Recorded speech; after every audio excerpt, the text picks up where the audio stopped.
Para entender la magnitud del sistema que llegaría a conocerse como Gulag, es imperativo despojarse de la idea de que fue un simple conjunto de prisiones, fue, en esencia, un Estado dentro del Estado, una red penosa que alimentó la industrialización soviética con la sangre de millones de ciudadanos convertidos en recursos descartables. A finales del siglo XIX y principios del XX, el Imperio ruso ya utilizaba la katorgu, una forma de exilio y trabajos forzados en las estepas de Siberia para disidentes políticos y criminales comunes. Pero tras la Revolución de Octubre de 1917, el concepto de castigo sufrió una mutación ideológica radical y sin retorno. Bajo la doctrina inicial de Vladimir Lenin y la ejecución de la Checa, el trabajo dejó de ser una consecuencia del crimen para convertirse en una herramienta de reforja del ciudadano, un proceso violento donde el individuo debía ser desintegrado para que la maquinaria socialista pudiera avanzar sobre sus restos. El contexto sociocultural de la década de 1920 estaba marcado por la consolidación del poder bolchevique, pero fue en la década de 1930, con el ascenso de Joseph Stalin, cuando el sistema alcanzó su madurez técnica y su crueldad industrial. El primer plan quinquenal exigía una carrera desesperada por convertir a una nación agraria y analfabeta en una potencia industrial en tiempo récord, y para ello se necesitaba una fuerza de trabajo que no reclamara derechos, que no exigiera salarios y que pudiera ser desplazada a los rincones más inhóspitos del mapa. Figuras clave como Naftali Franco, un antiguo prisionero de las Islas Solovetsky que ascendió en la jerarquía del sistema gracias a su mente matemática y amoral, propusieron una innovación macabra que cambiaría la historia del terror, la vinculación directa de la ración de comida con la productividad laboral física.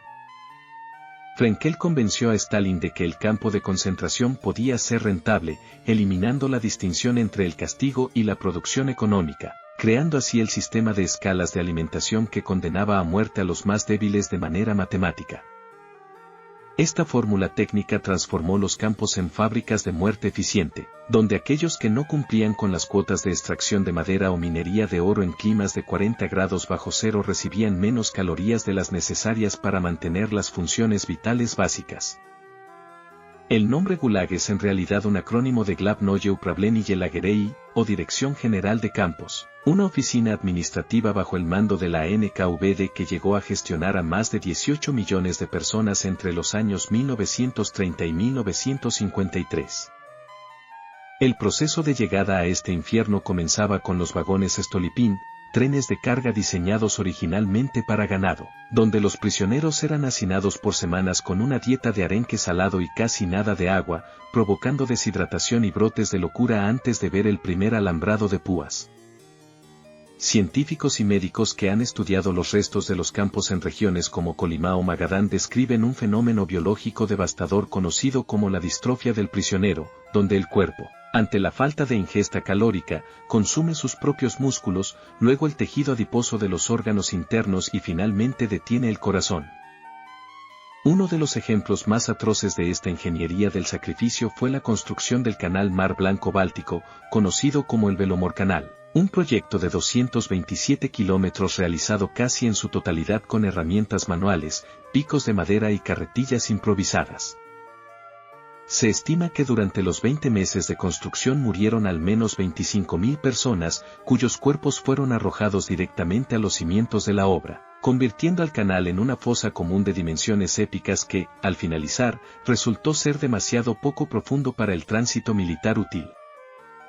Citando los testimonios recopilados por Alexander Solzhenitsyn en su obra fundamental Archipiélago Gulag, el sistema no buscaba solo la aniquilación física, sino la destrucción moral del individuo, obligándolo a elegir entre su propia supervivencia y la del compañero de barracón. El contexto de la Gran Purga de 1937, dirigida por el fanatismo paranoico de Nikolai Yezhov, elevó la densidad de los campos a niveles críticos, introduciendo cuotas regionales de arrestos que los oficiales locales debían cumplir para no ser ellos mismos los próximos ejecutados. Esto generó una jerarquía social interna perversa donde los urca o criminales comunes, asesinos y violadores de carrera, eran utilizados por la administración del campo para aterrorizar a los prisioneros políticos, conocidos como los 58 por el artículo del Código Penal que los condenaba. Para dimensionar la escala técnica del sistema, debemos considerar que en su apogeo el Gulag representaba una parte estructural del Producto Bruto Interno de la Unión Soviética, siendo el principal motor de la minería de níquel en Norilsk y de carbón en Vorkuta.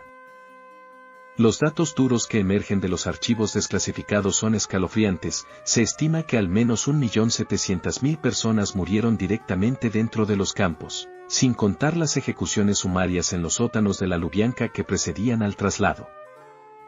Es jugoso mencionar el papel de figuras como Genrikh Yagoda, quien antes de ser purgado, diseñó los primeros asentamientos en el Ártico bajo la premisa de que el entorno hostil era un guardia más eficiente que cualquier soldado armado con un fusil Mosin Nagant. Incluso la élite intelectual no estaba a salvo. Científicos de renombre mundial como Sergei Korolev o el biólogo Nikolai Vavilov fueron tragados por el sistema, trabajando en proyectos de defensa avanzada mientras sus cuerpos se debilitaban por el escorbuto y el maltrato constante.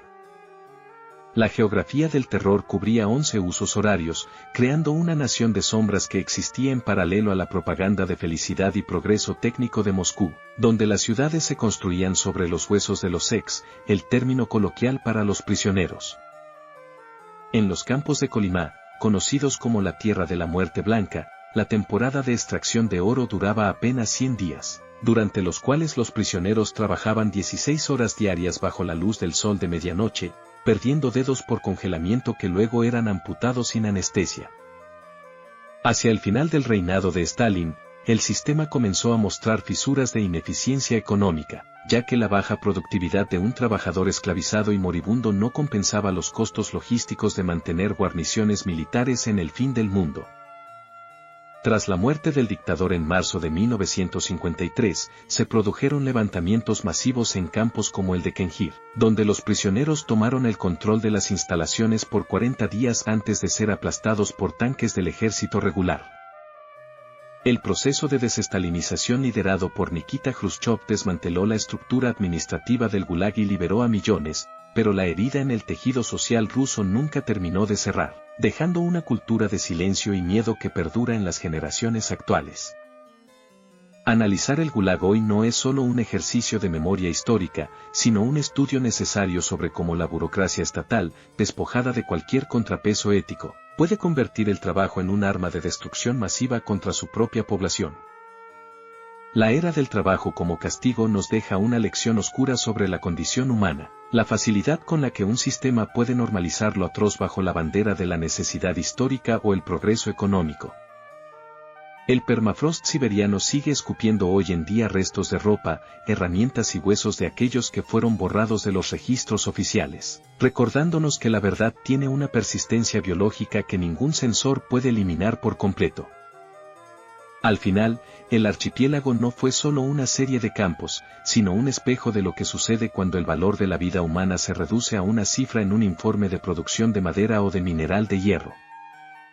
El silencio de las estepas es el eco de millones de voces que fueron silenciadas no por el estallido de una bomba, sino por el desgaste lento y metódico de un sistema que perfeccionó el arte de triturar al hombre a través de su propia fatiga.